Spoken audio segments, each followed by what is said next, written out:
Actually, let's use this chart. Okay, so Saturn right here is in what type of sign? Dual, Chara, or Stira? Dual. Dual signs aspect what signs? Okay, so where is it aspecting? The corners. Yeah. It's aspecting these two houses. These three. Okay? So Saturn is aspecting these three houses. Now, do I want to do a sentence yet? I'm going to jump into the yellow page. The first section of the yellow page, which you'll be able to go home and read. The difference between these two charts is in this, the houses stay the same. This is house 1, 2, 3, 4, 5, 6, 7, 8, 9, 10, 11, 12. Okay? And the signs move in here through this chart. Now in this chart, the signs stay the same. And you see this line? That's the first house. And so the houses are changing.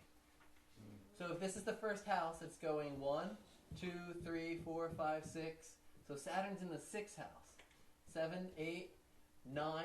So Saturn's aspecting the 9th house. 10, 11, 12. The 12th house, 1, 2, 3. And the 3rd house. Okay? Let's look at the Saturn here. So this, the houses stay the same, but the signs change. So you see the numbers in the corners? That shows what sign it is. So if it's in the 7th sign, It's in Libra. Libra.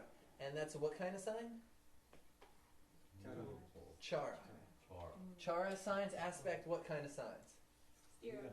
Stira. Except, The one next to it. okay. So is this a Stira sign? Scorpio? 8? Yes, but it's next to it. But it's next to it. So it doesn't aspect here. What's the next fixed sign after Scorpio? Aquarius. 11, right? Right? The next fixed sign? Everyone agree? Next fixed sign is After Aries. is Aquarius. Aquarius. So Saturn aspects here, the 5th house of Aquarius. Where's the next house it aspects? What's the next fixed sign?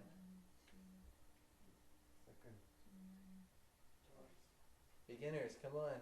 Next fixed sign. There's a chart there that you have fixed, movable, and dual. I know you guys are getting filled up mentally.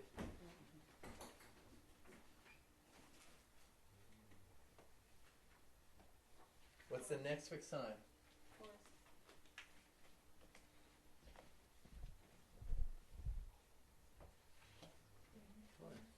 Taurus. That's right. I was just waiting for one of you to say it. I know she knows it. And the next fixed sign after this?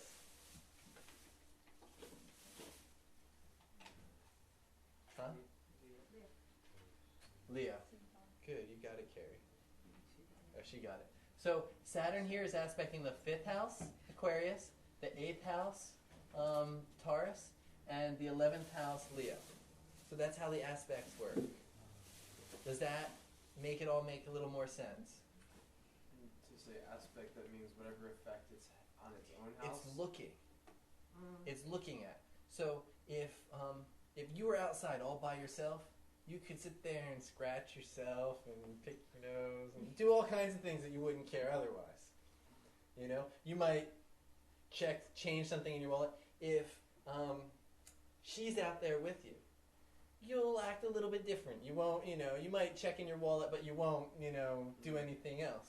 If we were all out there, you're going to sit nice and quiet. You're not going to pull out. The way you act changes. Okay? In the same way, when who you're with, who you're looking at, changes. So when Saturn's looking at this house, it starts to change. It changes in the way Of what Saturn's energies are. Saturn starts influencing this house. My question is, does it influence the houses that it aspects in the same way that it influences the house that it falls in? It aspects it as Saturn's energy. If Saturn's aspecting it, then that means Saturn's energy is coming here. Okay? If Jupiter's... So Saturn shows a little bit of lack. Shows hardship. Right? So Saturn aspecting here is some hardship here. Some hardship. That's on the moon. Some hardship on the moon. And right here, Mars and Venus, that's hardship on Mars and Venus. So, but the actual house that it's in, it's That's- more hardship. Yeah, that's hardship, and it's giving hardship to that place, and hardship is being influenced into these houses. Okay. Okay? But this is where the major energy That's is. the major energy, and then it's some of it. Now, if we look at Jupiter, Jupiter is in a dual sign, 3. So it aspects the other dual signs, which are, it's 3, 6, 9, and 12 are the dual signs. Okay? So Jupiter's giving blessings here. Look, it's aspecting Mercury and Sun, giving aspects here, because that's 6. It's aspecting 9. It's giving blessings to brothers and sisters in the 3rd house and to 9. And it's aspecting here, giving blessings to this house. So it's giving that energy there. And what that does, Ajay and I are going to talk about next week. About how that makes a house strong or weak. And Rahu and Ketu do all this too? Yeah, everything does sign aspect. Whatever the sign is aspecting, any planet in the sign will be going to that house because it's in that sign. Okay? So between Graha aspects and Rāśi aspects, which one is stronger? They're used for different things. This is showing the physical influence. Okay. Now, one last section. Johan and Mina, are you out too for the class? I'm seeing. You don't have a class now, or I'm just seeing. he has a class? Yeah, I'm not going. You're not going to the class? What's your lesson today? I don't know. You don't know? Do you know what the topic is for today? With your classes? It's an asana class. Asana. So, just if you get this page right here, this first page on Rāśi divisions, and then you can read the rest yourself. If you get the conceptual aspect. So now this is a breakdown of the sign Aries. And you see the column that says D1. D1 means one division. The first division is the signs all broken down into 30 degrees. A 30-degree sign. So this first whole box underneath is the 30 degrees of Aries. Now, the next, it's broken down into 2 halves.